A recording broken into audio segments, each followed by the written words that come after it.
Hello friends, எல்லாருக்கும் வணக்கங்க. கலாஸ் ரெசிபியில் இன்னைக்கு டேஸ்டியான பன்னீர் ரோல் எப்படி பண்ணுறதுன்னு பார்க்கலாம் வாங்க.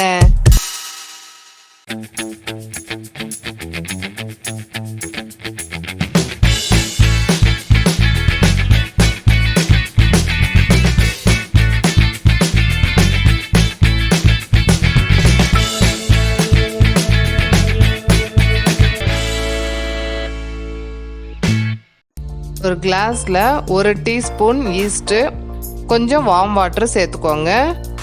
ஈஸ்ட்டு ரியாக்ட் ஆகட்டும். ஒரு பவுலில் 2.5 கப்பு மைதா மாவு, இது அப்ராக்சிமேட்டாக 250 கிராம், 1 டீஸ்பூன் சர்க்கரை, 1/2 டீஸ்பூன் உப்பு சேர்த்து இது நல்லா கலந்து விட்டுக்கோங்க. இது கூட ரெடி பண்ணி வச்சுருக்க ஈஸ்ட்டு கொஞ்சம் கொஞ்சமாக தண்ணி சேர்த்து இந்த பதத்துக்கு பிசைஞ்சு வச்சுக்கோங்க. இந்த மாவுக்கு அப்ராக்சிமேட்டாக எனக்கு 7 ரோல் வந்தது. மாவு கொஞ்சம் தளன்னு இருந்தால் ஈஸ்ட் ரியாக்ட் ஆகி சீக்கிரமாக உப்பி வரும்.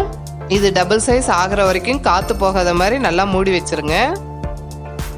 ஒரு பவுலில் சின்னதாக கட் பண்ணி வச்சுருக்க 2 பாக்கெட் பன்னீர், இது கூட ஒரு எலுமிச்சப்பழம், 3/4 டீஸ்பூன் மிளகாய்த்தூள், 1/4 டீஸ்பூன் மிளகுத்தூள், 1/2 டீஸ்பூன் கரம் மசாலா, 1/4 டீஸ்பூன் மஞ்சள், கொஞ்சம் கஸ்தூரி மேத்தி சேர்த்து இது நல்லா கலந்து விட்டுக்கோங்க. 5 நிமிஷம் மட்டும் ஊறட்டும்.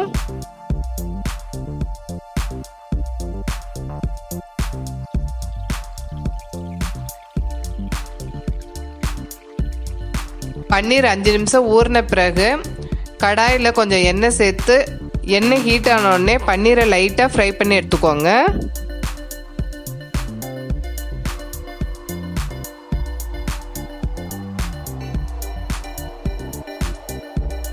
எல்லா பன்னீரும் ஃப்ரை பண்ணிட்டோம். அதே கடாயில் சின்னதாக கட் பண்ணி வச்சுருக்க 4 வெங்காயத்தை சேர்த்து எண்ணெயில் நல்லா வதக்கிக்கலாம். வெங்காயம் நல்லா வதங்கிருச்சு. வெங்காயத்துக்கு தேவையான 1/4 டீஸ்பூன் மிளகாய்த்தூள், கொஞ்சம் மஞ்சத்தூள், 1/4 டீஸ்பூன் கரம் மசாலா, 1/4 டீஸ்பூன் மிளகுத்தூள், கொஞ்சம் கஸ்தூரி மேத்தி சேர்த்து நல்லா கலந்து விட்டுக்கோங்க. எல்லா மசாலாவும் நல்லா வதங்கிருச்சு. உப்பை சின்னதாக கட் பண்ணி வச்சிருக்க 4 தக்காளி, இதுக்கு தேவையான உப்பு சேர்த்து நல்லா கலந்து விட்டுக்கோங்க.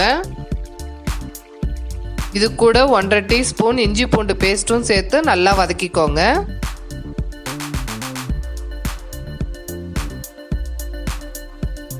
பாருங்க, தக்காளி நல்லா வதங்கிருச்சு. உப்பை ஃப்ரை பண்ணி வச்சிருக்க பன்னீர், கொஞ்சம் கொத்தமல்லி சேர்த்து நல்லா கலந்து விட்டுக்கோங்க. ஸ்டவ்வை உடனே ஆஃப் பண்ணிடுங்க.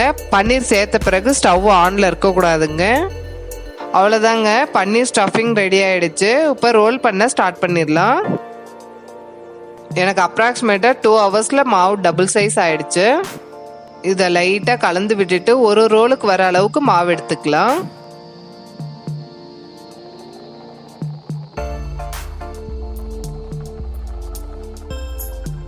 கொஞ்சம் ட்ரை மாவு சேர்த்துட்டு இது சப்பாத்தி மாதிரி தேய்ச்சி எடுத்துக்கலாம்.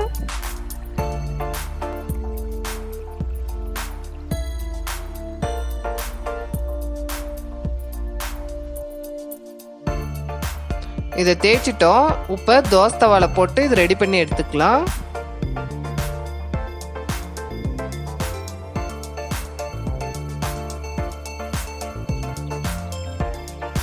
அவ்வளோதாங்க, ரோல் சீட்டும் ரெடி ஆயிடுச்சு. வாங்க ரோல் ரெடி பண்ணிடலாம்.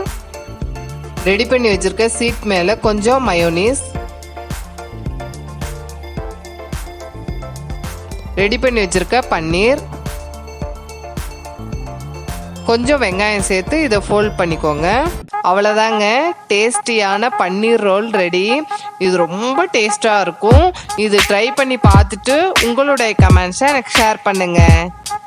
இந்த வீடியோ உங்களுக்கு பிடிச்சிருந்ததுன்னா கலாஸ் ரெசிபிக்கு சப்ஸ்கிரைப் பண்ணுங்கள். பெல் ஐக்கானை கிளிக் பண்ண மறந்துடாதீங்க.